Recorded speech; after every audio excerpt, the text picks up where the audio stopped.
Hi, welcome. Let's start our story. Sejun was horrified seeing those numerous frogs. Both Quang and the black rabbit were prepared to strike them down. But Sejun couldn't digest the fact that these frogs were the reason for blue carp extinction. Suddenly, those monsters' eyes became fairy and they opened their hideous mouth and started jumping on the trio and attacking them. Quang didn't delay and returned to his original size and beat them with his newly found weapon, saving Sejun. The black rabbit stood on Quang's back and leaped into the air and started striking them down with his hammer. The trio cooperated each other. Even though Sejun was weakling among them, he was trying hard not to slow them down.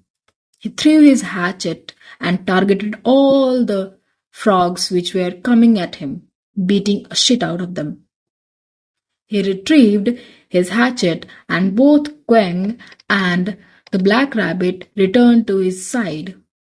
Till now, they have killed 4 of those monsters.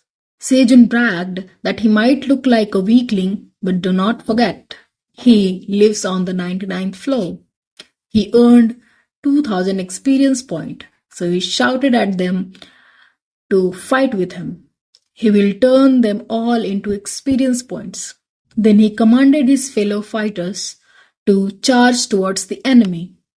It seemed that those monsters also understood that and charged towards them. Both sides started fighting furiously. Now, let's go back to Theo's side. He was sleeping like a pig. Sorry, without any worry. When he woke up, he was feeling happy inside. He had a good sleep. On top of that, he got to sleep on a soft bed after a long time, but he still preferred Sejun's lap. Suddenly, he heard someone knocking on the door. Well, he was none other than the shithead, Oren. He asked Theo if he was awake. Theo was in good mood, so he answered leisurely that his bed was pretty good. Oren bowed and said that it was an honor. Then he started buttering him up that he had prepared his meal and asked Theo if he would like to eat now. Then he brought Theo's favorite meal, grilled fish. Seeing that, Theo was delighted. His eyes shone. Salmon, a high quality grilled salmon at that. He couldn't wait to taste it. Oren smiled and told Theo to tell him if he needed something. Seeing that Oren was still there watching him, Orange Cat offered him a bit, to which he declined. Well, he wanted to please Theo. Doing so, his plan might backfire him. On the other hand, Theo was wondering if Oren was too shocked about what happened with Iona. But anyway, he became very obedient to him. After finishing his meal, Theo wanted to go to his companions. He was humming and thinking that it had been a while he had eaten this much. When he was passing to the Oren's father's office, he saw Iona was scolding Hegel, the big black wolf. She stood on the table and pointed her fingers to him that he hadn't even confirmed how many frogs there were. Hegel apologized. They had yet to confirm which underwater cave the frog queen was in. And then he will report on the situation once he returns. Iona was frustrated that they all were doing nothing right at all. Theo saw that and went to her. He suggested her not to be angry. Then he pretended to be getting angry at Hegel. He scoffed that it would be wise not to expect anything from a talentless underling. Hegel was embarrassed, but he promised to Theo that he will make sure to prove his ability. Iona sighed. She had not taken any rest during this journey. Theo looked at her with concern and asked if she didn't get any sleep. She looked pretty much exhausted. To this, Iona replied while holding her temple that she didn't have time to sleep. They must quickly get rid of those frogs. When she was speaking, Theo held her with both his hands. Iona panicked, seeing how Theo was holding her. She asked him what he was trying to do, but Theo just put her into his hoodie and patted her. He told her to sleep for a while. If something happens, he will wake her up right away. Iona started nudging Theo's head that she can't sleep. She had insomnia. But she was only halfway through. She started to get calmed down and eventually she snuggled into Theo's fur. She mumbled that just for a bit she will sleep and started snoozing. Theo chuckled and wished her a good sleep. Hegel wanted to keep her on bed, but Theo declined his offer and told him to do his work. But for the last time, he warned him that he will be watching him, so it would be better he works properly. Hegel could only watch him. He sighed, thinking that he should better go to Lake Zenka right away. When Theo came out of the room, Elka spotted him. Seeing him, Theo asked that how it went in the village. Elka hesitated in answering. He replied that they distributed some food and essentials in the village, but the people want to meet Theo and were waiting for him. Theo was surprised. When they went outside the mansion, all the cats from Granar village had gathered. Theo was in awe. What was going on here? All of them were looking at him like he was some kind of deity. Suddenly, they started requesting him to take all of them under him. They would like to learn under him as a wandering merchant. Theo literally got scared due to sudden outburst. Realizing what they were saying, he directly refused.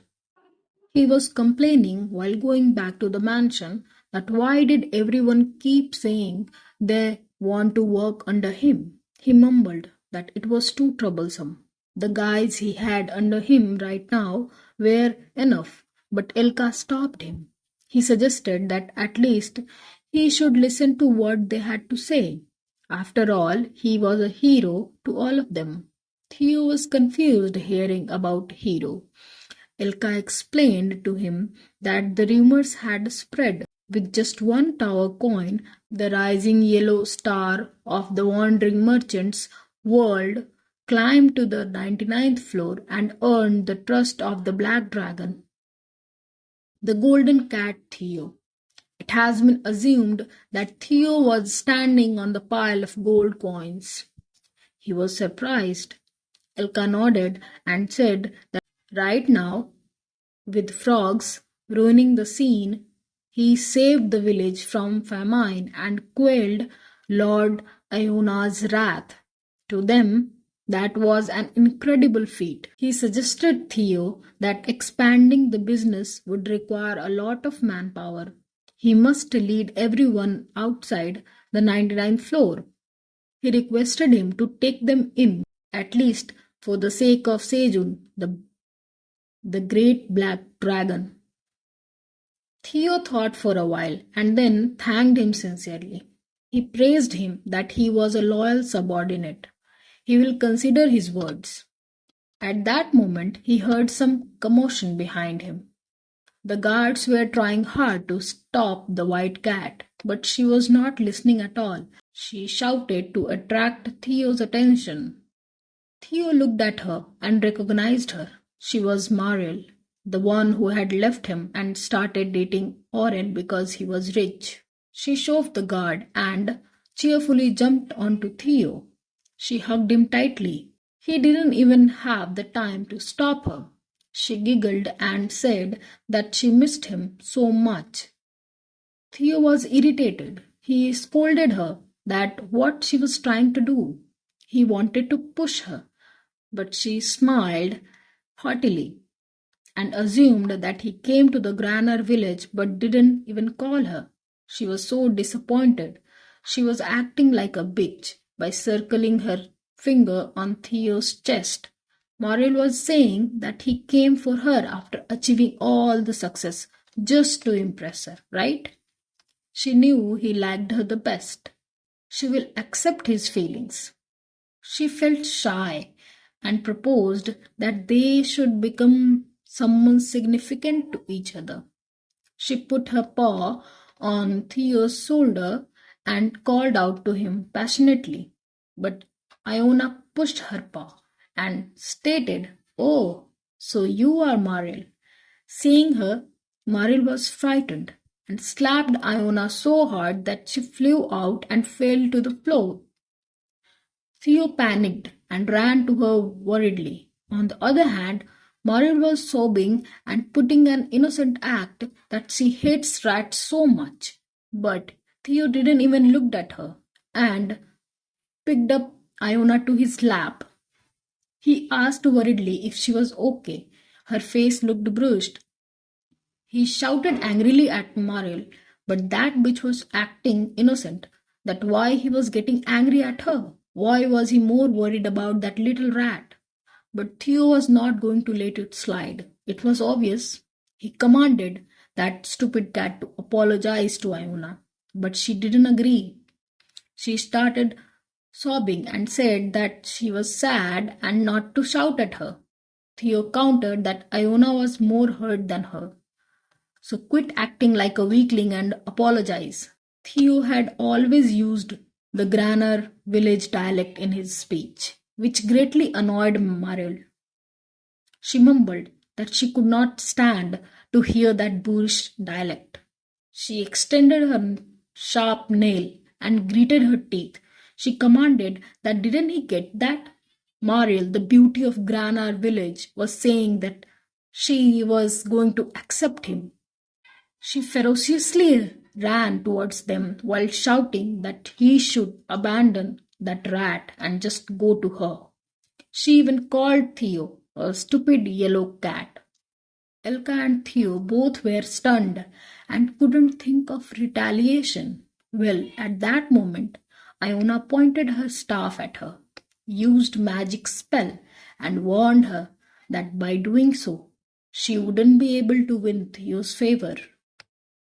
Then she grinned at her and said word by word that do not try to meddle in their life because Theo and she were already significant to each other. She should remember that. And then she used some throwing spell and pushed it towards that bitch. Well, that was very powerful move. She was thrown out of the mansion far away. One could not even find her. And now there was a big hole which got created just now. Elka was surprised with his mouth wide open. Even Theo was not better.